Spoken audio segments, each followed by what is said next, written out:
Hi friends, welcome back to our channel. నేను మీ Rajeshwari. Today preparation వచ్చేసి దోశలు అయితే ఎప్పుడు చేయని వాళ్ళు కూడా ఈ విధంగా ప్రిపేర్ చేస్తే ఎవరికైనా ఈజీగా వచ్చే విధంగా ప్రిపేర్ చేస్తున్నానండి. బియ్యం 1 కేజీ తీసుకొని 50 గ్రాముల శనగపప్పు, 50 గ్రాముల సగ్గు బియ్యం, అలాగే మెంతులు ఒక 2 స్పూన్లు వేసేసుకోండి. మంచిగా మనం ఈ మినపప్పు ఒక 50 గ్రాములు వేసేసుకొని బాగా కడుక్కున్న తర్వాత మీరు మార్నింగ్ నానబెట్టుకొని నైట్ అయితే రుబ్బేసుకోవాలి. ఈ విధంగా నానబెట్టుకొని నేనైతే నైట్ చూపిస్తున్నాను. ఈ నైట్ వీడియో ఈ విధంగా మంచి క్లీన్గా కడుక్కొని పెట్టేసుకున్న తర్వాత నైట్ అయితే రుబ్బుకోవాలండి. మిక్సీ పట్టేసుకోవాలి. కొన్ని వాటర్ వేసేసుకొని కొన్ని వాటర్ తక్కువగా వేసేసుకొని రుబ్బుకోవాలి. మనం చాలా మెత్తగా రుబ్బేసుకొని మంచిగా దోశలకైతే ప్రిపేర్ చేసేసుకోవచ్చు అండి. దోశలు ఎంత ఈజీగా అంటే అంత ఈజీగా చేయొచ్చు. కొంతమందికి దోశలు రావు అని అంటారు కదా, అలా ఏముండదు. ఎవరికైనా పర్ఫెక్ట్గా వచ్చేస్తాయి. ఈ విధంగా ఇదే కన్సిస్టెన్సీ తోటి మీరు ప్రిపేర్ చేసేసుకోండి. చాలా అంటే చాలా బాగా వచ్చేస్తాయి. నేనైతే ఫస్ట్ టైం కొద్దిగా వాటర్ ఎక్కువ పోసాను, తర్వాత మిక్సీ పట్టిన తర్వాత చూపిస్తున్నాను చూడండి. ఈ విధంగా మనకు బ్యాటర్ వచ్చింది. నెక్స్ట్ స్టెప్ వచ్చేసి కొద్దిగా గట్టిగా అయితే పట్టేసుకోవాలి. కొద్దిగా గట్టిగా ఉండాలి, కొద్దిగా లూజ్గా ఉండాలి. లాస్ట్ ఎండింగ్లో వచ్చేసి మనం పిండి మొత్తం కలిపే విధానంలో గట్టిగా వస్తుందండి. అలా గట్టిగా వచ్చిన తర్వాత ఎర్లీ మార్నింగ్ మనం చూపిస్తే కనుక ఇంకా బాగా పులిసిపోతుంది అనమాట. చూడండి, ఇది కొద్దిగా గట్టిగా పట్టిన వీడియో అయితే చూపిస్తున్నాను. ఈ విధంగా గట్టిగా పట్టిన దాన్ని కూడా అందులోనే పోసేసుకోవాలి. మొత్తం మీకు నచ్చిన విధంగా అయితే కలుపుకోండి. మొత్తం ఈవెన్గా పోసేసుకొని కలిపేసుకోవాలి. నైట్ అయితే మొత్తం మంచిగా నానబెట్టుకొని ఎర్లీ మార్నింగ్ అయితే చూపిస్తున్నాను. ఈ వీడియో చూడండి, అదంతా ఎంత బాగా పులిసిపోయిందో చూడండి. ఇలా పులిసిపోయినప్పుడు మనకి దోశలు అనేవి చాలా పర్ఫెక్ట్గా వచ్చేస్తాయి. అదిగోండి, మనం గంట పెట్టి తీస్తే అందులో గట్టిగా ఉంది కదా, ఇందులో కొద్దిగా అయితే నేను తీసేసుకుంటున్నాను. మనం ఈ విధంగా ఈ కన్సిస్టెన్సీతో ఉన్నప్పుడు మనం బోండాలు కూడా ప్రిపేర్ చేసుకోవచ్చు. బట్ నేనైతే బోండాలు చేయట్లే, ఇది దోశల పిండి కోసం చేశాను కాబట్టి. ఇప్పుడు ఇందులోకి కొద్దిగా వాటర్ అయితే యాడ్ చేసేసుకొని మనకు కావాల్సినంత తీసేసుకొని పిండిని ఈ విధంగా వాటర్ యాడ్ చేసుకొని కలుపుకోవాలి. మీరు ముందుగానే ఓన్లీ నేను దోశలు వేసుకుంటానని అనుకున్నట్లయితే నైటే మొత్తం వాటర్ పోసేసుకొని ప్రిపేర్ చేసుకోండి. చాలా పర్ఫెక్ట్గా వచ్చేస్తాయి. ఈ విధంగా చేసినా కూడా చాలా బాగా వస్తాయండి. బట్ నేను కొద్దిగా బోండాల కోసం, కొద్దిగా ఇడ్లీ కోసం, కొద్దిగా దోశ కోసం మనం ఆ బియ్యం పిండితోటే ప్రతి ఒక్క ఐటెంని అయితే చేసేసుకోవచ్చు. ఈ విధంగా నేను కలుపుకున్న తర్వాత సాల్ట్, అలాగే వాము, జీలకర్ర వేసేస్తున్నాను. ఈ విధంగా మొత్తం మిక్స్ చేసుకోవాలి. అలాగే ప్యాన్ పెట్టేసుకొని ఆయిల్ గ్రీజ్ చేసేసుకోవాలి. ఇలా ఆయిల్ గ్రీస్ చేసుకున్న తర్వాత గరిటెతోటి వేసేసుకోవాలండి. గుంట గరిటె ఉంటేనే మనకు దోశలు అనేది పర్ఫెక్ట్గా వస్తాయి. లేదు అక్కడ గుంట గరిటె లేదు అనుకున్న వాళ్ళైతే మనకి బౌల్ అయితే అందరి ఇంట్లో ఉంటాయి కదండి, నార్మల్ రౌండ్ బౌల్, ఆ బౌల్ పెట్టేసి గంటతోటి బౌల్తోటి తిప్పేసుకోండి. చుట్టూ రౌండ్గా వస్తుంది. మనకి ఇష్టం వచ్చినంత పొడవైతే రౌండ్గా అయితే వేసేసుకోవచ్చు. మీరు చిన్నగా కావాలనుకుంటే చిన్నగా వేసుకోవచ్చు, పెద్దగా కావాలనుకుంటే పెద్దగా వేసేసుకోవచ్చు. మనకి ఇందులో దోశ అనేది రాదు అనేది ఏమి ఉండదండి. చాలా అంటే చాలా పర్ఫెక్ట్గా వచ్చేసాయి. చూడండి,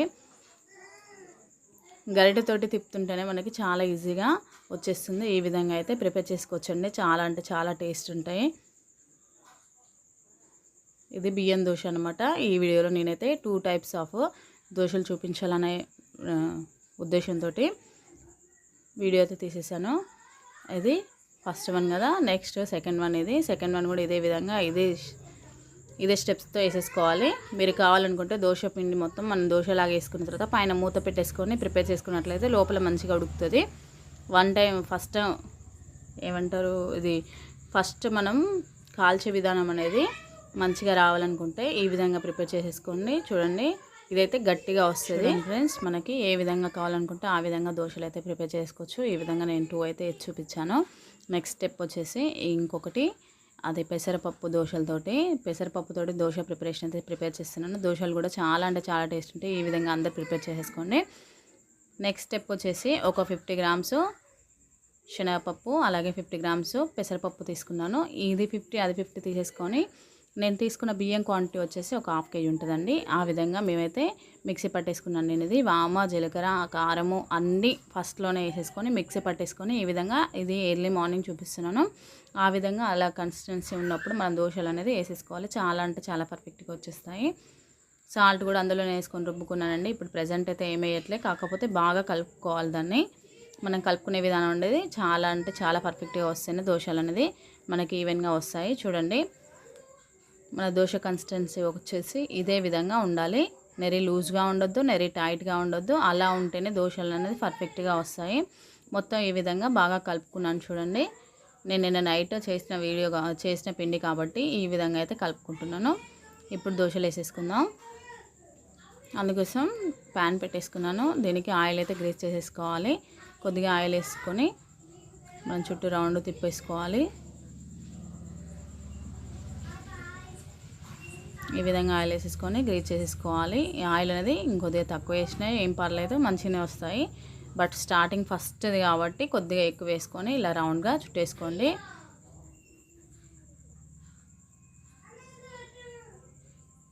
మీకు కావాల్సిన షేప్లో దోశనైతే ప్రిపేర్ చేసేసుకోవచ్చండి. ఈ విధంగా మొత్తం వేసేసుకొని మూత పెట్టేస్తున్నాను. ఈ మూత పెట్టేసి హై ఫ్లేమ్ పెంచేసుకోవాలి. హై ఫ్లేమ్ పెట్టేసి ఒక 2 మినిట్స్ పాటు మంచిగా మనకి కలర్ చేంజ్ అయ్యేంత వరకు బాగా మంచిగా కలర్ వచ్చేంత వరకు దోశనైతే ప్రిపేర్ చేసుకోవాలి. ఈ విధంగా దోశ కలర్ చేంజ్ అయిన తర్వాత చూడండి అలా మనం తీసేసుకోవడమే.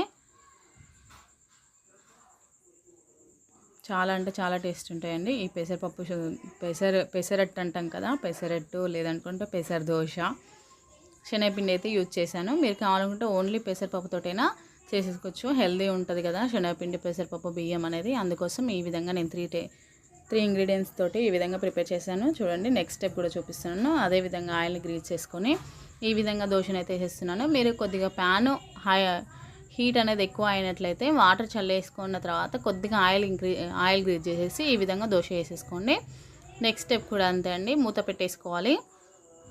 మూత పెట్టేసుకొని మనం దోశని ప్రిపేర్ చేసుకున్నట్లయితే పైన పొడి పొడిగా పిండిగా లేకుండా మెత్తగా మనకి మంచిగా ఉడికిపోతుంది. ఈ విధంగా మీకు ఎంత కావాలనుకుంటే అంత వెడల్పు అయితే చేసేసుకోవచ్చు దోశని. ఈ విధంగా అనుకున్న తర్వాత మూత పెట్టేసుకొని హై ఫ్లేమ్ పెట్టేసుకోవాలి. ప్రతి స్టెప్ ఇదే విధంగా ప్రిపేర్ చేసుకున్నట్లయితే దోశలు అనేది మీకు పర్ఫెక్ట్గా వస్తాయి. పక్కా ప్రిపరేషన్ అనమాట ఇది. మీరు కావాల్సినట్లుగా ప్రిపేర్ చేసేసుకోండి. చూడండి అది మనం నార్మల్గా లేపుతుంటేనే మనకి దోశ అనేది ఈజీగా లేచి వస్తుంది. చూడండి ఆ విధంగా మొత్తం లేచేస్తుంది. ఇలా మొత్తం ఇంకా కొద్దిగా కాలితే ఇంకా మనకి చాలా బాగుంటుంది. చూడండి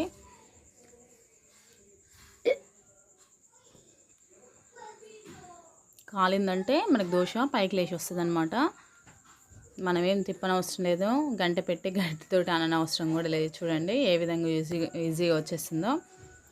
ఈ విధంగా సింపుల్ టిప్స్ తోటి మీకు దోశలు కావాలనుకుంటే ఇదే టిప్స్తో ప్రిపేర్ చేసుకోండి. కావాలనుకుంటే ఉల్లిపాయలు కూడా కట్ చేసేసుకొని మీరు దోశ చేయగానే పైన వేసేసుకొని మూత పెట్టేసుకున్నట్లయితే దోశ అనేది పర్ఫెక్ట్గా వచ్చేస్తుందండి.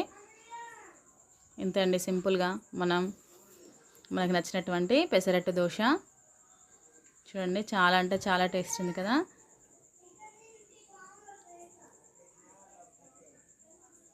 వీడియో నచ్చినట్లయితే లైక్ చేయండి, షేర్ చేయండి, సబ్స్క్రైబ్ చేసుకోండి. Thanks for watching.